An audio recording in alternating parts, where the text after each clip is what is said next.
Et puis yo nganga yo yakana awa séance de no po yo na ndenga spiritualité na okeno na asi okokate yo no to te to ba vérité de toi et moi yo zanganga te lo ba vérité yo zanganga ouais ke mo kilo e kaka boye garçon a tché misubolo ko ba tché pat ne longi pourquoi zo mona bien te c'est un simple voleur de moto aza posture a moyibi ba moto nenga wala tabana batu bero yebi ngala ko comprendre nenga comment ta sécurité nenga comment policier na comprendre ngala ngala to yeba ni très bien biso surtout bala mi konga to uta moi pe atanga ki bara la grâce to fanda to lia to mila to yeba ni yesko zo ko se bana batu makampo nini puis yo komi nganga ko nini posture o moyibi ba moto lelo komi nganga boko la ko yawa ko yebiso niveau za nganga to kiti ko na tangelo boko pour elongna bana ko échapper nga côté le balabo na zongi na quartier na tuni bat ba bio zo e ba ete moyibi amela masanga mkomso na terrasse ma social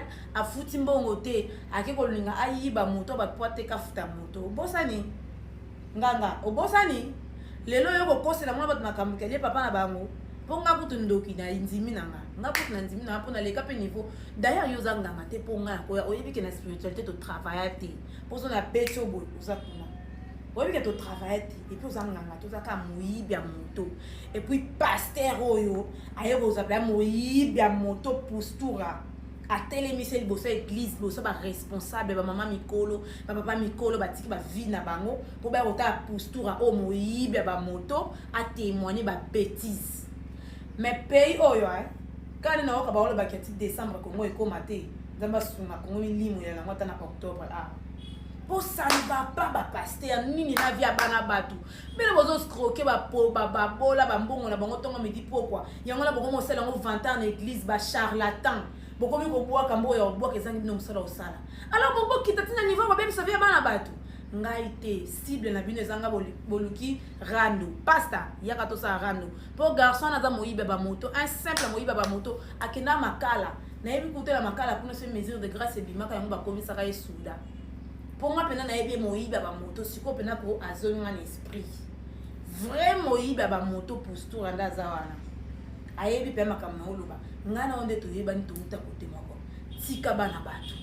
Tika ko se la bana makambo. Tika ko choquer bana batu. O ebite ko perdre ba parents na kidise l'accent. Yo ndozana vino mo bana na kiwibi. Bana na bitabi. O yebati. Na bitabi kuna na PKTF. Bakanga ke yo no kuna na PKTF ko ba yeti no makala. Obima vino na kimuibi. Allez, oye, on va détruire via bana. Tant que général à TikTok na kotika ote. Moyibi yo postura. Na kotika ote, yo kut na oto pembeni po. Nanga na yo ndoza moto ebani. Sozo kose la bana bat makam. Oyebi ko zo kosa. Ngana onde ebani. Mais pasteur, ma chérie, mon frère. To ko régler on a no bato ba témoignage ba ya bato yo tinda ba témoigner le puta. Na ozela ba ya ko témoigner. En plus, na osa live samedi na pourquoi. Comme ça, on a prévenu son des pasteurs à Benana, qui ont témoigné, na boya.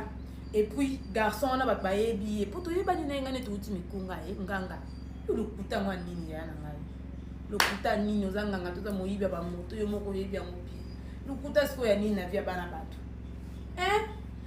Le putain, ni samedi. Posture, on a pasteur, on a bino, il y a posture, il y a guitariste. Il y a un pasteur, il y a un verset biblique. Ponza mais moi tant avec c'est mutu à fond avec les miss c'est va et ne dit rien jusqu'au pasteur moi ben vous êtes pour e be ka ba do ré mi fa sol la si vous allez le guitariste ma chérie mon frère non relève nos si ma botika bana ba bob misa bana ba na likambo boya ko zongela ngai inde cible na za cible pasteur na cible so disanga nga posture mo yiba ba moto tala misu nyama misu lo kwa beli koloko to siko kange misu yo zela na sisa na moya poto kina buto prouver nga place ni okomanga nga zero mon